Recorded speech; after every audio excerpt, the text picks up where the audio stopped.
Na aula de ontem, nós fizemos uma breve revisão, certo, do ciclo da infecção, como que tinha que acontecer aquele ciclo para que acontecesse o adoecimento. A gente, então, observou que para que ocorresse a infecção, para que ocorresse o adoecimento, era necessário que aquele ciclo se fechasse. Então, era necessário que todas aquelas etapas ocorressem, certo? Ontem nós vimos então como prevenir atuando contra o agente e contra o reservatório. Vocês lembram, né, que a gente poderia contra o agente eliminar o agente, né, interromper o contato entre o agente e o hospedeiro. Nós poderíamos atuar também no reservatório daquele agente, certo? E hoje nós vamos estudar em relação à porta de saída. O que seria, né, essa porta de saída? À medida que o agente causador da doença, ele está no seu reservatório, ele precisa sair daquele reservatório para chegar até o hospedeiro, concordo? E a forma como ele vai sair desse seu reservatório, nós vamos chamar de porta de saída. Tá, meninos? Nós vamos chamar de porta de saída. Então, toda vez que vocês escutarem esse termo, né? Toda vez que eu me referir a esse termo, eu estou falando justamente isso. Eu estou falando sobre a forma como esse agente causador da doença vai sair do seu reservatório para chegar até o hospedeiro. Existem algumas formas, né, desse agente ele sair do seu hospedeiro, como por exemplo, através de vias fisiológicas, tá? Através de algumas vias Professora, fisiológicas. Oi, amor. o reservatório, no caso, é a pessoa, o animal ou o local que está infectado. Exatamente.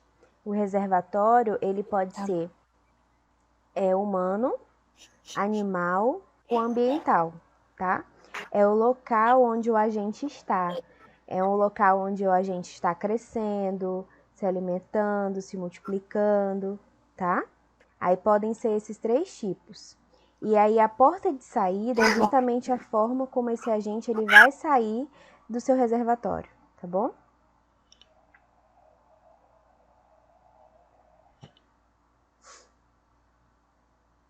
Então, meninos, como que o agente costuma sair desse reservatório, né?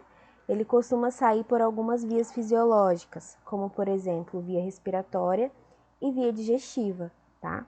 Então, primeira coisa, quando a gente vai estudar uma doença, quando a gente quer prevenir uma doença, a gente tem que entender como que essa doença é transmitida, por onde ela sai, né? Como esse agente cresce, como ele se multiplica, onde que ele está presente.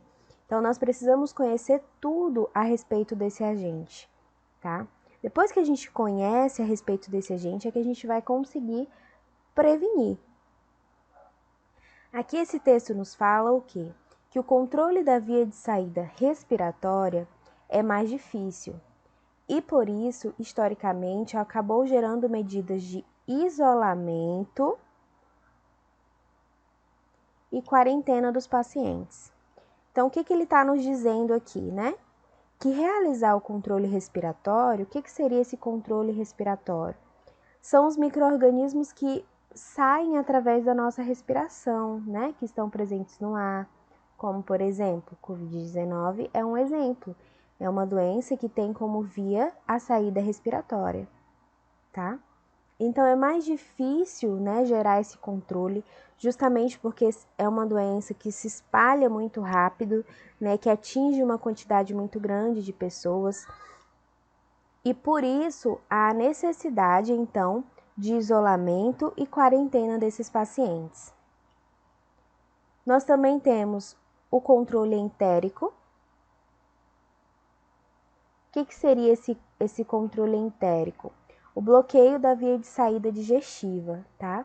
Compreendendo principalmente as ações de eliminação do agente por meio da desinfecção.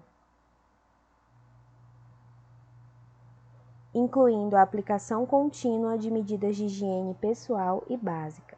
Então, algumas doenças, meninos, apresentam como via de saída a via entérica, tá? O que é essa via entérica? É a via digestiva. Então, através dos processos de eliminação intestinal, tá? Pode ocorrer essa contaminação.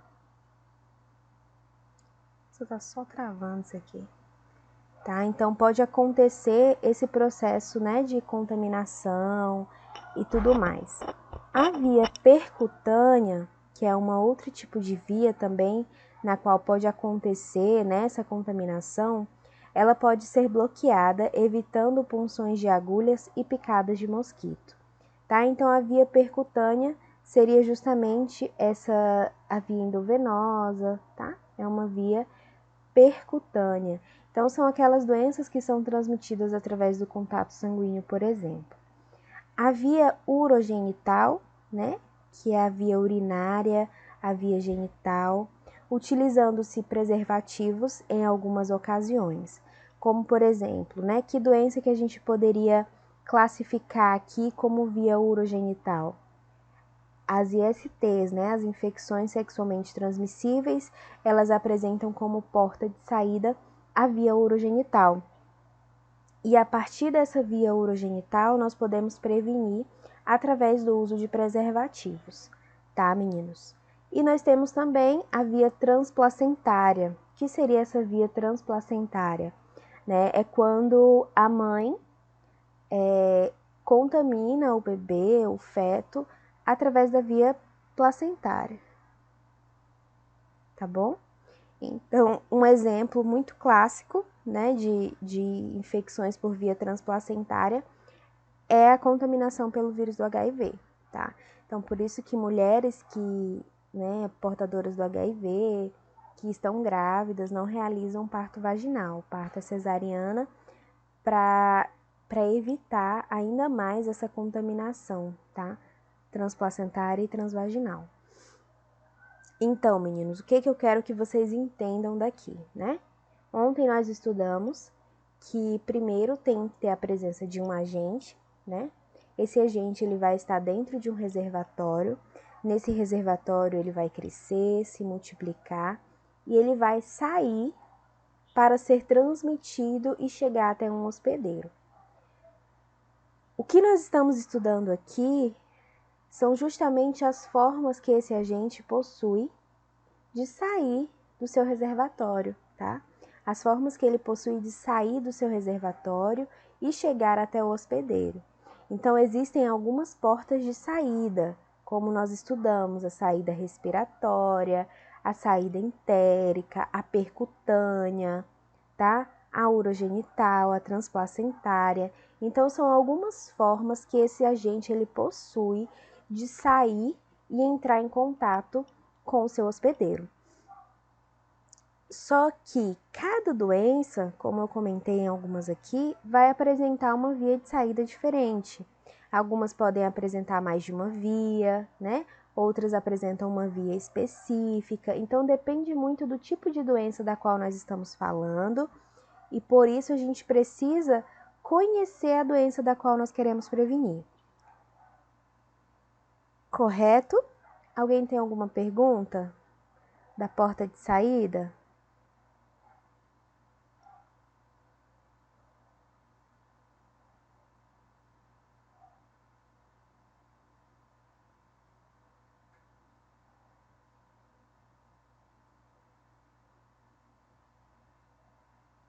Todo mundo entendendo, acompanhando?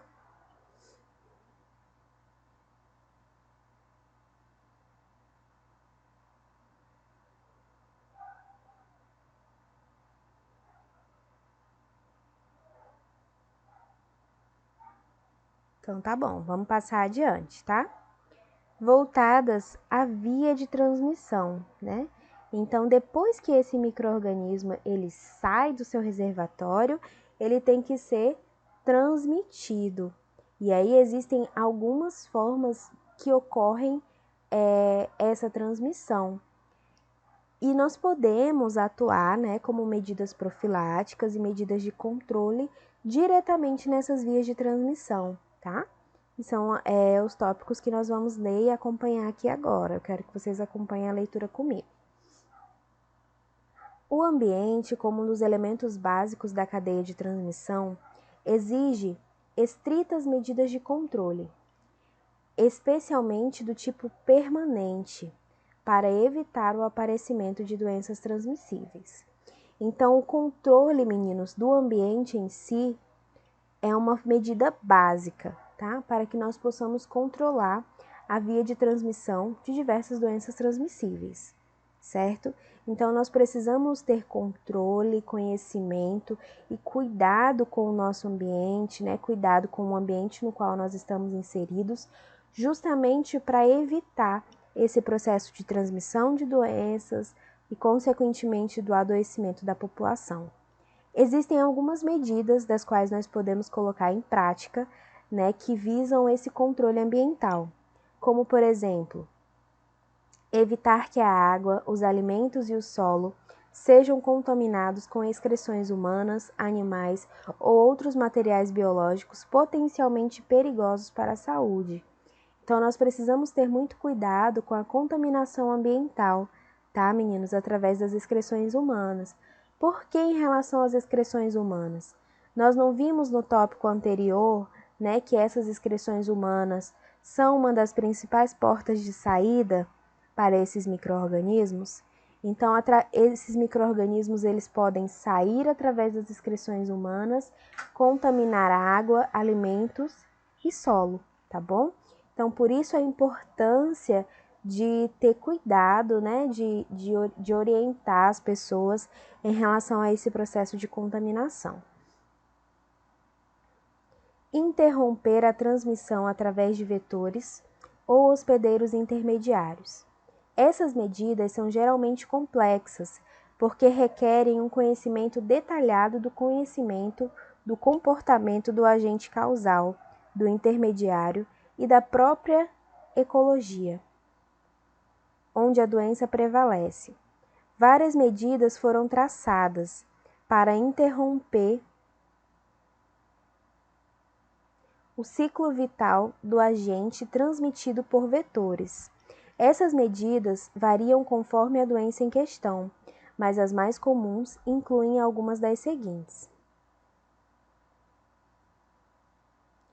Então, como a gente havia discutido, né, cada doença apresenta uma forma de controle específica. E aqui ele está nos referindo aos vetores. Vocês lembram o que são os vetores que nós estudamos lá em segurança, biossegurança?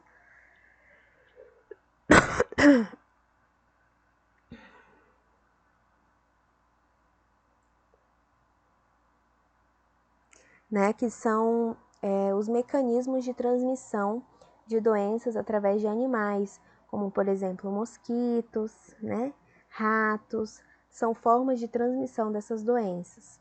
E existem algumas formas gerais, né, que nós devemos realizar e devemos orientar para justamente ter esse cuidado ambiental e evitar o processo de contaminação. Então, nós temos aqui evitar o contato entre o vetor e o sujeito infectado, prevenir a infecção do vetor com o agente, tratar o sujeito infectado para que deixe de ser fonte principal de infecção, controlar o vetor, prevenir o contato entre um vetor infectado e uma pessoa susceptível. Vamos levar aqui para um exemplo prático, né? Da nossa vida. Por exemplo, a dengue, né? Uma doença da qual nós temos muito contato. Nós precisamos fazer o que, então, né? Em relação à dengue? Evitar o contato entre o mosquito da dengue e uma pessoa que esteja doente, e uma pessoa que já esteja infectada. Porque o mosquitinho da dengue, ele vai lá, pica a pessoa que tá contaminada e se contamina. À medida que ele se contamina, ele leva esse vírus a outras pessoas e contamina outras pessoas. Então, nós precisamos prevenir a infecção do vetor com o agente, tá? Porque muitas pessoas pensam que, né, que o Aedes aegypti, ele já é contaminado por natureza, né? Que todos eles vão causar o adoecimento. Mas não, tá, meninos? Para que eles se contaminem com o vírus da dengue, eles precisam primeiro ser contaminados por uma pessoa que já está doente, tá? Então é assim que acontece, né, essa cadeia de infecção. Tratar o sujeito infectado para que deixe de ser fonte potencial de infecção. Então, aquela pessoazinha lá que está com dengue, ela precisa ser tratada, né? Ela precisa ser curada, para que ela deixe de ser a fonte potencial de infecção. Nós precisamos controlar o vetor. Como que a gente pode controlar esse vetor, né? Em relação à dengue, a gente também já tem um conhecimento um pouco maior a respeito disso, né? A questão da água parada, do lixo, que nós precisamos ter cuidado, tá? São formas que nós precisamos ter em relação a esse controle de vetores. Prevenir o contato entre um vetor infectado e uma pessoa susceptível, né? Então, essa pessoa susceptível aqui é o nosso hospedeiro, tá?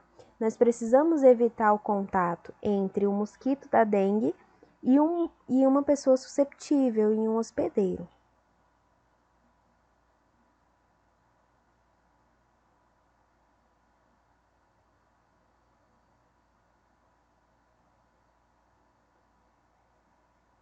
Quando eu falo aqui, meninos, hospedeiros intermediários, né? São aqueles, por exemplo, são os ratos, né? No caso da leptospirose, são os próprios vetores, tá, meninos? Então, sempre que vocês escutarem esse termo, hospedeiros intermediários, eu estou me referindo a animais, tá? Esses animais, eles podem ser domésticos ou selvagens. E o que esses animais fazem? Eles propagam doenças aos seres humanos. E essas doenças nós chamaremos de zoonoses, tá bom? Que são doenças ocasionadas, são doenças que são transmitidas através de animais. Como, por exemplo, né, aqui ele cita a leptospirose, né, a brucelose, a raiva, tá? Salmonelose, teníase. Então, são algumas doenças que são transmitidas através desse contato animal. Em relação a essas doenças que são transmitidas através do contato animal, nós também temos algumas medidas, né, de controle em relação a essas zoonoses, como, por exemplo, tratamento ou eliminação de animais doentes. Então, esses animais, eles precisam ser tratados, porque eles também estão doentes, né? Eles também estão contaminados, então eles precisam ser tratados. Aqueles animais que não são possíveis de cura, então eles precisam ser eliminados. Imunização dos animais quando existem medidas específicas de proteção. Então, para algumas doenças, meninos, existem formas de controle, né, através da imunização dos animais. Então, assim, nós precisamos, quando você tem um cachorrinho em casa, né, um gato, você precisa estar atento à carteira de vacina do seu animalzinho. Porque além de você estar protegendo o seu animal, você também está protegendo a si mesmo. Um exemplo é a raiva, tá, meninos? Então, a raiva é uma doença, né, transmitida através da agressão de um animal, né, um animal que esteja contaminado, e pode causar uma doença muito grave nos seres humanos, de consequências bem graves mesmo, tá bom?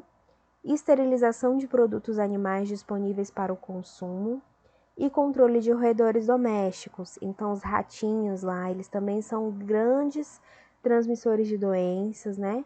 Nós precisamos ter muito cuidado em relação a esse controle de roedores, certo? Tem outras doenças também, como a toxoplasmose, né? Acredito que se temos alguma mãe aqui escutando, né? Já deva ter feito um exame de toxoplasmose durante o pré-natal. Então, assim, também é uma zoonose, tá? É classificada como uma zoonose e nós precisamos ter muito cuidado em relação a essas doenças que são transmitidas através do contato animal. Então, o que a gente tem aqui, né? Algumas vias de transmissão. O que são essas vias de transmissão, meninos? São as formas como esse micro-organismo ele pode ser transmitido, né? Então, aqui a gente viu que eles podem ser transmitidos através de vetores, certo? Em disciplina de biossegurança, a gente viu também que ele pode ser transmitido, né, através do contato com a água, do contato com alimentos, como está bem escrito aqui, contato com o solo, através do ar. Então, são as formas com que esses micro-organismos causadores de doenças, eles irão chegar até o hospedeiro, tá? Irão chegar até o hospedeiro e irão causar o adoecimento. São essas formas. Tá bom, meninos? Vocês estão entendendo?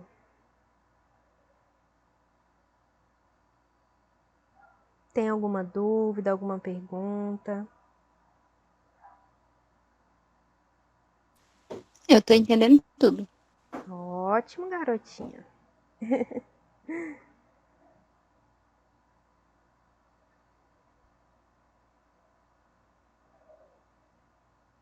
E aqui, meninos, nós temos a porta de entrada, né? Então, depois que esse micro-organismo ele é transmitido, ele precisa entrar no hospedeiro, certo? Porque se ele não entrar no meu organismo, como que ele vai me adoecer, né? Então, ele tem que entrar de alguma forma. E aqui a gente consegue perceber o que ele nos diz, né? Que a porta de saída, que geralmente, né, essa porta de entrada, ela é similar à porta de saída. Então, por exemplo, se é uma doença que foi transmitida através das vias respiratórias, né, saiu através da via respiratória, provavelmente esse micro-organismo ele também vai entrar através das vias respiratórias, tá bom? Então, à medida que você realiza o controle da porta de saída, você está realizando também o controle da porta de entrada, tá? Porque, em geral, essas vias elas são semelhantes. E aqui ele nos dá, né, algumas ideias de como realizar esse controle e essa prevenção, como, por exemplo, evitar a punção com agulhas, as picadas de mosquito, limpar e cobrir as feridas, usar preservativos, são medidas de controle voltadas a bloqueio da porta de entrada. Não sei se vocês lembram, na disciplina de biossegurança, que a gente falou em relação às feridas, certo? Que as feridas são portas de entradas a esses micro-organismos, né? A nossa pele, ela tem como função principal proteção, né? Atuar como uma barreira. E aí uma ferida, o que é uma ferida? É uma interrupção nessa pele, né? Então nós estamos transformando aquilo que serve como uma capa de proteção, é como se nós estivéssemos retirando essa capa de proteção. Então, por conta disso, as feridas elas são uma porta de entrada a esse processo de infecção, e aí a gente tem que ter muito cuidado em relação aos nossos pacientes que estão acamados, né, em vista que esses pacientes eles têm grandes riscos do desenvolvimento de lesões por pressões, então nós precisamos estar sempre cuidando, né, em relação a isso. Nesse caso, as medidas de bloqueio da porta de entrada estão voltadas ao hospedeiro susceptível, diferentemente do bloqueio da porta de saída, voltadas ao reservatório, o paciente. Então, o que ele está me dizendo aqui, né? As medidas de portas de entrada, então eu vou voltar a quem? Eu vou voltar ao meu hospedeiro, certo? E a porta de saída, eu vou voltar ao meu reservatório. Então, a diferença é essa, mas as formas de controle, elas são bem semelhantes. A diferença é para quem nós vamos direcionar, né, as medidas de profilaxia e de controle. Então, quando eu falo de porta de saída, eu estou falando de quem? Estou falando de reservatório. Então, eu tenho que controlar a porta de saída do reservatório. Quando eu estou falando de porta de entrada, eu estou falando do meu hospedeiro. Então, eu tenho que controlar a porta de entrada do hospedeiro. As portas de entradas respiratórias e digestivas são também as mais difíceis de controlar. De fato, a aplicação de medidas massivas de eliminação ou destruição do agente por meio da desinfecção são as únicas que protegem essas portas de entrada ao hospedeiro susceptível. Se aquelas falham, essas também, e portanto a doença se propaga com facilidade. Isso explica em partes a alta prevalência de doenças de transmissão respiratória e digestiva, assim como a importância de manter sistemas de abastecimento de água e saneamento com apropriado controle de qualidade. Então aqui nós conseguimos perceber hoje claramente, né, esse parágrafo. Eu gosto, tô achando assim vocês terem essa disciplina nesse momento muito legal, porque vocês conseguem comparar, né, o que nós estamos estudando aqui na teoria com o que nós estamos vivendo na prática. Então, o que ele está nos dizendo aqui? Que esse controle, né, dessas doenças que são transmitidas pelas vias respiratórias é um controle muito difícil e que a principal forma de controle é a partir do processo de higienização e de desinfecção. E à medida que esse processo de desinfecção e de higienização é falho, que é o que nós estamos observando, né? O quanto esse processo de higienização está sendo falho, o que ele nos disse? A doença se propaga com facilidade. Tá? Então, a doença ela vai se propagar com facilidade, meninos, quando essas técnicas de higiene e desinfecção elas forem falhas. E é justamente o que a gente está observando hoje em dia, né? Eu acho que vocês estão conseguindo ter uma visão muito melhor, uma visão muito mais ampla dessa disciplina, justamente por conta desse processo por esse processo no qual nós estamos vivendo. Antes, quando até na disciplina de segurança e biossegurança, quando a gente conversou sobre as medidas de isolamento, quais eram as medidas de isolamento, né, que a gente conversou? Eram as medidas de isolamento hospitalares. Então, assim, eu acho que em nenhum momento nós poderíamos imaginar, né, esse isolamento domiciliar do qual nós estamos vivendo. Então, eu acredito que esteja sendo, né, de grande valia ao estudo de vocês essas referências, né, da qual nós estamos vivendo. E aí eu quero que assim que finalizar a aula, vocês deem uma lida nesse materialzinho aqui também, tá, meninos? E aí a gente já vai finalizar aqui. Para finalizar, a gente vai falar então das medidas que estão voltadas ao hospedeiro, né? Então, o hospedeiro, ele é o finalzinho da nossa cadeia, né? E nós precisamos ter medidas de profilaxia e de controle em relação ao nosso hospedeiro. Vamos lá, todo mundo acompanhando a leitura comigo, tá? Pela sua natureza, essas medidas elas podem ser de dois tipos: inespecíficas ou específicas. Inespecíficas. Então, vamos lá estudar as inespecíficas.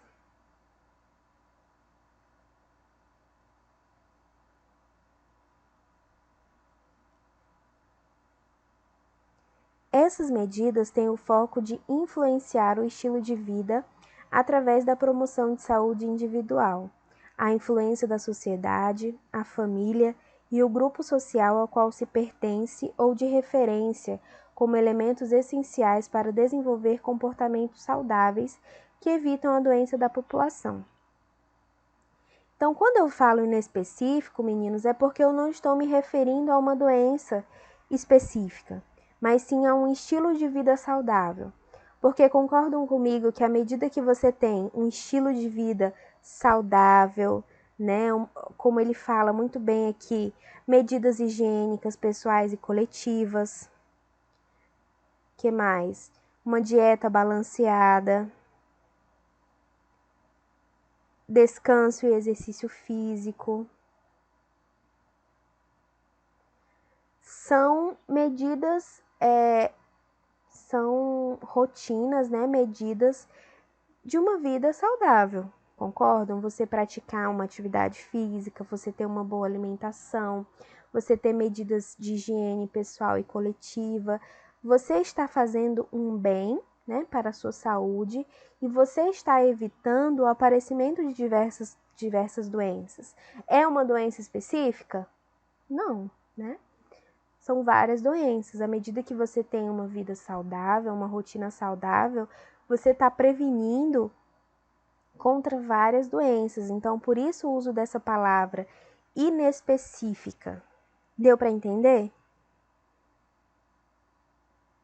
Ó, ele fala ainda aqui: essas medidas gerais são aplicáveis a todos os tipos de risco, doença e dano, e sua importância para o controle de doenças transmissíveis é enorme, tá?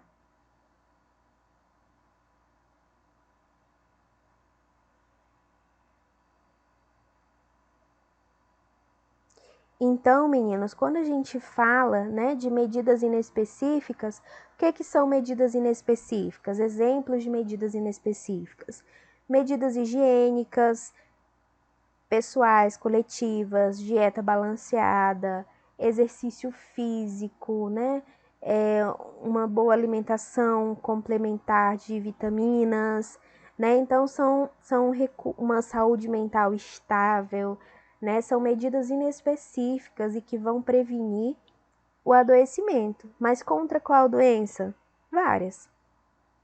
Contra as doenças crônicas, né? AVC, infarto agudo do miocárdio, Alzheimer, doenças transmissíveis, que são os temas da nossa aula, né? Então, assim, elas não são específicas a uma determinada doença, tá? Aí ele ainda nos fala aqui: é de especial importância considerar a aplicação rotineira de medidas universais de biossegurança para a proteção dos funcionários de saúde, dos pacientes sob cuidado e da própria população. Então, quando a gente estudou lá em biossegurança, né, as medidas de biossegurança, quais são as principais medidas de biossegurança, a gente observou que, né, que a biossegurança ela não estava centrada somente nos hospitais. Lembram lá daquela imagenzinha que eu mostrei para vocês, que estavam nos hemocentros, nos hospitais, nas unidades básicas de saúde, laboratório, na nossa própria casa, né? Então, são rotinas de biossegurança que nós precisamos ter. Essas medidas de biossegurança irão nos proteger contra riscos físicos, químicos e biológicos, tá? Além dessas medidas, nós temos também as medidas específicas, né? O que são essas medidas específicas, então? Essas medidas, elas estão direcionadas a melhorar a habilidade do hospedeiro para resistir ao ataque de agentes produtores da doença, ou seja, diminuindo sua suscetibilidade, aumentando sua resistência ou diminuindo seu nível de exposição ao dano específico. Então, aqui, o principal exemplo de medida específica são o uso de vacinas, tá? O uso de fármacos. Como assim, né? Quando você toma uma vacina, a vacina é específica para determinada doença, né? Então, aquela vacina que você tomou, eu vou tomar uma vacina contra a hepatite B. Você vai estar imune contra a hepatite B. Se você for exposto à hepatite C, você vai ser contaminado com a hepatite C, porque a vacina que você tomou é específica para a hepatite B, tá? Então, esses aqui são os cuidados específicos. Cada doença eu preciso ter um cuidado específico, tá? Quais são as principais formas, então, né, de controle? Através do uso de vacinas, uso de fármacos, medidas curativas e de reabilitação em geral. Vou marcar aqui para vocês também.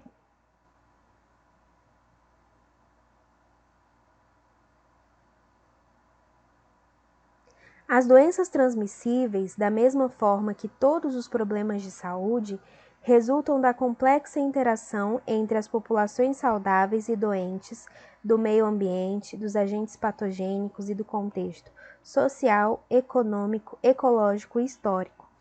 Então vejam bem, a gente falou de uma complexidade de situações, não foi?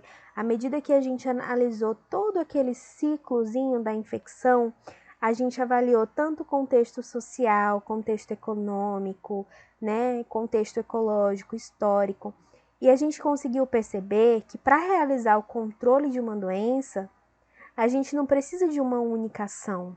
Será que, se eu fizer somente isso, eu vou prevenir esse adoecimento em todo o país? Não, a gente precisa de um conjunto de ações para poder prevenir aquele adoecimento. Quanto mais específicas forem as condições de controle, maior será a possibilidade de um impacto favorável, tá? Nesse sentido, existe suficiente evidência sobre a necessidade do compromisso e da participação comunitária no controle de doenças e fatores de risco, não apenas para eliminá-los ou erradicá-los, mas também, e mais frequentemente, para diminuir a sua incidência. Essa participação comunitária está sustentada na percepção da população sobre o dano ocasionado por essas doenças, na precisão das ações correspondentes das execuções e no apoio das medidas regulatórias governamentais. Como assim, professora, né? Isso daqui a gente também consegue perceber com clareza, meninos. O que ele está querendo nos dizer, né, nesse parágrafo? A importância da participação comunitária. Então, a comunidade, ela tem que conhecer aquele problema, ela tem que saber como prevenir aquele problema e, o mais importante, ela tem que querer prevenir aquele problema, né? É uma realidade na qual nós estamos tendo muita resistência hoje, né, em relação à população ter noção da gravidade desse problema, de prevenir, né, todas essas circunstâncias. A população está sendo muito falha em relação a esse controle da pandemia. Porque, assim, não adianta o governo,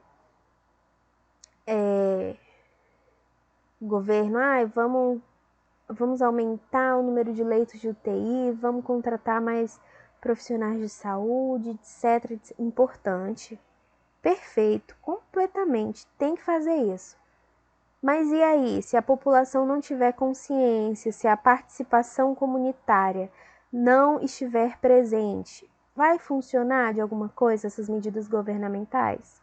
Não, né, meninos? Então, assim, a comunidade ela tem que participar, a comunidade ela tem que ser ativa, tá, nesse processo de controle do adoecimento, tá bom? Ficou claro isso aí na cabecinha de vocês também?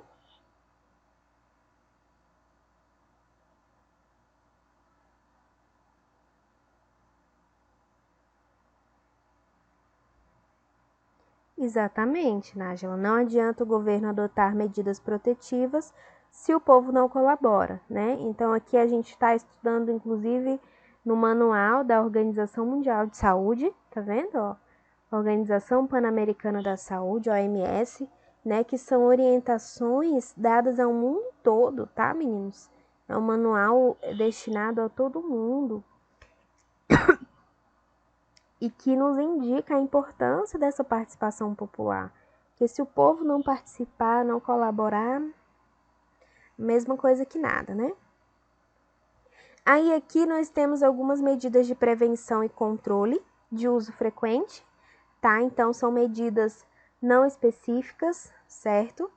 Como, por exemplo, aplicação de gama-globulina e soros específicos, tá, meninos? Que são os anticorpos justamente para proteção contra esse adoecimento, as técnicas de biossegurança universal, que nós estudamos também nas outras disciplinas, né, como higienização das mãos, uso de EPIs, busca e tratamento de portadores, que inclusive nós discutimos isso ontem, né, a importância da equipe estar sempre acompanhando os portadores, né, realizando o tratamento, processo de cloração da água.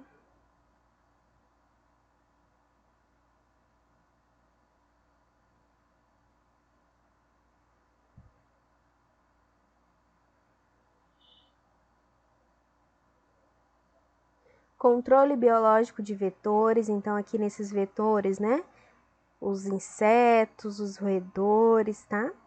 Controle de armazenamento, manipulação e comercialização de alimentos, controle de reservatórios extra-humanos, então são aqueles reservatórios animais, ambientais, né? O controle de roedores, controle de vetores, controle sanitário de matadouros.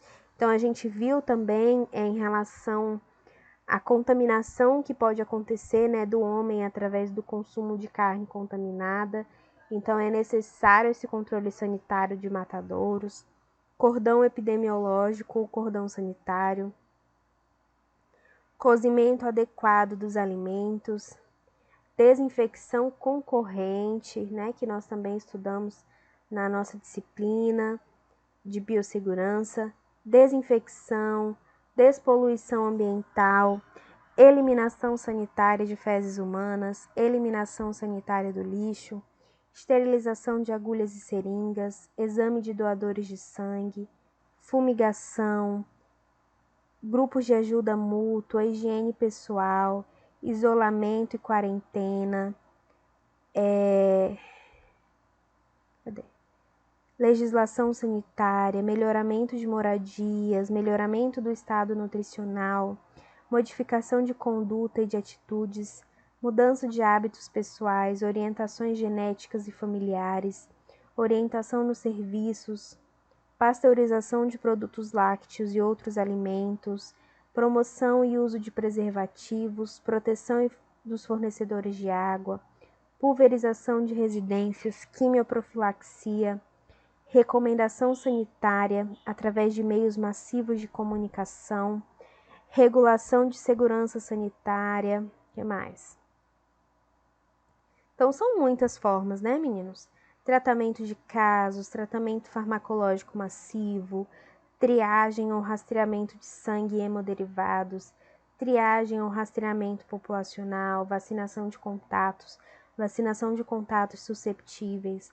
Então esses 44 pontinhos aqui que ele apresentou para vocês são o quê? São medidas profiláticas e medidas de controle. São medidas básicas de higiene, né?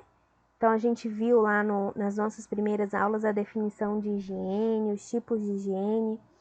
E essas orientações que eles estão nos apresentando aqui são justamente essas medidas básicas, são medidas gerais, né? De controle para o adoecimento, tá, meninos? Vocês têm mais alguma pergunta? Querem perguntar alguma coisa? Fiquem à vontade, tá?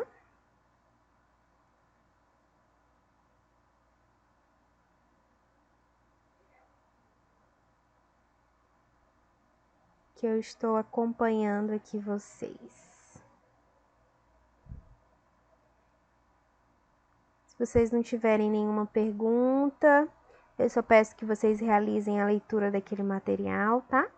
Mais uma vez, né? Para que fixe melhor na cabecinha de vocês. E aí a gente se encontra amanhã, pode ser? Mesmo horário, mesmo lugar, na casinha de vocês, tá bom, meninos? Alguma Tá pergunta? bom, professor. Ficou claro? Não, eu só queria pedir para a senhora passar o slide de ontem, mandar no grupo, por favor. Ah, tá bom, vou mandar, tá? Tá, obrigada. De nada, meus amores. Até amanhã, tá bom? Beijo.